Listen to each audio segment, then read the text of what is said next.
Hi everyone, in this video I'm going to guide you to add students and co-teachers to your class. So this is the classroom that we have created in the last video. First step is to go to People's tab. Click Add to add teachers to your class. These are the co-teachers that you would like to invite them to edit the same Google Classroom. They can do anything that you can except to delete the class. Type the email address of your co-teachers.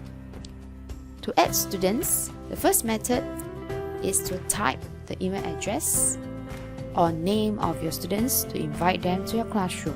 Please repeat the steps to add more students to your class. So for example, in this example, I'm going to type a student's email and click invite.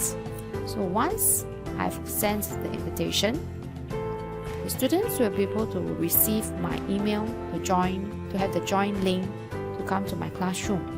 So for example, this is the email that they will receive. You'll just click join to join my class. So these, you'll be able to view the student email address, email details. The second method is to go back to your home page where you will find the class code in your home page. Just provide the students with this class code to join your class. In this page, you will be able to also remove the students from your class Google Classroom. If you go to the three dots beside the students, you can also choose to email that particular student using the email address that you have typed in.